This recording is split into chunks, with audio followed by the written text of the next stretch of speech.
ముఖ్యమంత్రి రేవంత్ రెడ్డి వ్యాఖ్యలకు నిరసనగా అసెంబ్లీ సమావేశాలను బహిష్కరించాలని నిర్ణయించుకున్నట్లు BRS senior MLA Harish Rao వెల్లడించారు. అసెంబ్లీ నుంచి వాకౌట్ చేసిన అనంతరం గన్ పార్క్ వద్ద పార్టీ ఎమ్మెల్యేలతో కలిసి హరీష్ రావు నిరసన తెలిపారు. సభను ముఖ్యమంత్రి రేవంత్ రెడ్డి బూతులమయం చేశారని ఆయన దుయ్యబట్టారు.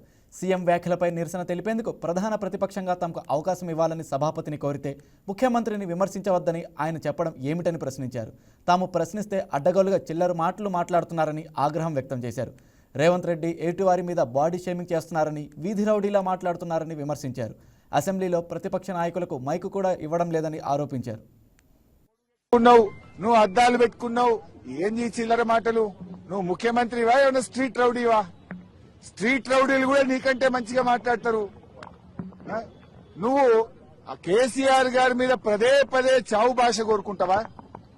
తెలంగాణ తెచ్చిన నాయకుడు, ప్రధాన ప్రతిపక్ష నాయకుడు, 10 ఏళ్లు ముఖ్యమంత్రిగా చేసిన కేసీఆర్ గారిని పట్టుకొని అడ్డగోలు మాటలు మాట్లాడతావు.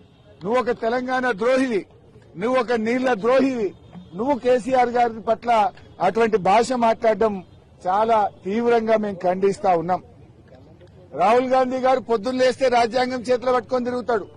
ఇక్కడేమో అసెంబ్లీలో రాజ్యాంగం ఖూనీ అయితా ఉంది. ప్రధాన ప్రతిపక్షానికి మైకే ఇవ్వడం లేదు.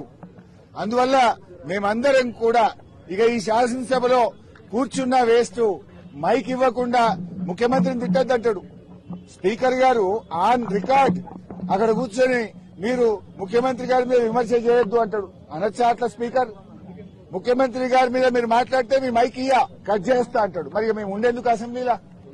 స్పీకర్ గారి పక్షపాత వైఖరికి నిరసనగా ఈ శాసనసభ ఈ సెషన్ ను బీఆర్ఎస్ పార్టీ బహిష్కరించాలని నిర్ణయం తీసుకున్నది. కానీ రేవంత్ రెడ్డి గారు ఎంతసేపు Please subscribe to YK TV Network. Please subscribe to YK TV. Please watch YK News. Don't forget to subscribe YK News.